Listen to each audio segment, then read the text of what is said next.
Satu dari tiga remaja Indonesia mengalami masalah mental data terbaru 2022. Masalah mental, apa itu? Cemas. Cemas. Sekarang bukan hanya cemas, bahkan itu yang buat cemas bukan remajanya lagi, tapi semua dunia cemas. Depresi, trauma.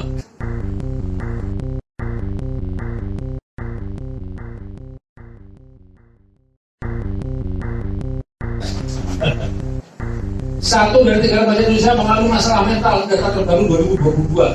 Masalah mental, apa itu? Cemas. Cemas. Sekarang bukan hanya cemas, bahkan itu yang buat cemas bukan remajanya lagi, tapi semua dunia cemas. Depresi, trauma. Dan yang menarik, karena istri saya praktisi healing, saya kutip aja dari beliau. Seorang psikolog barat, namanya psikolog Daniel Force, apa yang harus dilakukan untuk mengobati gangguan kesehatan mental? Ternyata dia mengatakan, ubah worldview kita dengan worldview yang benar. Ini bukan muslim ya. Kalimat dia, kita harus mengubah pola pikir kita mengenai cara kita melihat dunia dan cara kita melihat diri kita sendiri. Jadi mau urusan besar, mau urusan kecil, ternyata problemnya ada di worldview. Worldview. Setuju? Setuju? Minum kopi. Saya juga minum dulu. Jadi masih ada harapan kan? Benar. Benar.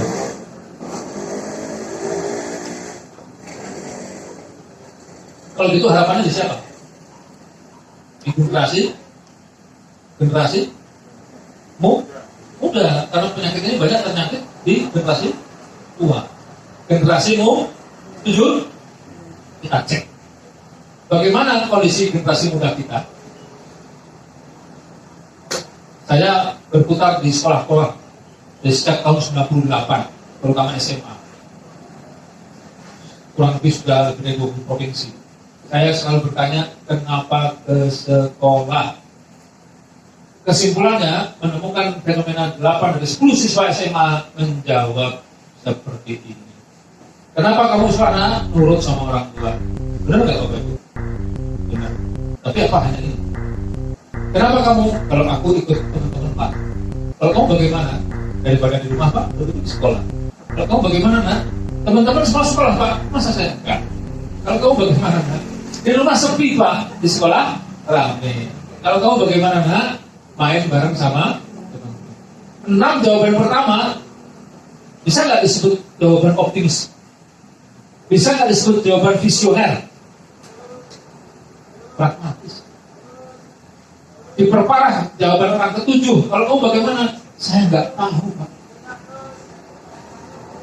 Ustaz Heru, saya diundang ke IPB mengisi mahasiswa baru. Saya ajukan pertanyaan ini. Dari 150, kalau ada 4 orang menjawab, saya tidak tahu. Saya tanya lagi, sampai udah masuk IPB, sudah kuliah di sini, tingkat pertama. Iya Pak, tapi saya belum tahu. Kok bisa? Dan yang lebih parah, orang ke-8 mengatakan, ampun Pak, saya juga nggak tahu. 8 siswa menjawab seperti ini. Artinya mereka tidak tahu ampuh apa dia sekolah. Hanya orang ke-9 yang mengatakan, Pak, saya punya cita-cita, tapi tidak bisa dilakukan dengan kata. Di mana cita-cita Nak? Di sini. Bisa nggak Bapak tahu? Nggak bisa Pak. Kenapa? Hanya saya dan Tuhan saja tahu. Alias tidak punya. Tapi alhamdulillah saya bertemu dengan orang 10. Pak, saya punya cita-cita dan bisa diungkapkan dengan kata-kata. Apa Nak? Saya ingin menjadi orang yang berguna bagi nusa bangsa dan agama. Bagus ya? Bagus ya? Bagus. Saya tanya lagi, konkretnya gimana Nak? Jawabannya, ampun Pak, saya juga nggak tahu. Kalau ini kejadian satu sekolah, ini kasus. Tapi masalahnya, saya berani dengan lugas di depan siapa saja mengatakan bahwa sebenarnya dengan jumlah SMA 27.000 dan jumlah siswa sekitar 10 juta, saya bisa menyatakan 8 juta siswa SMA di Indonesia memang tidak tahu untuk apa dia sekolah.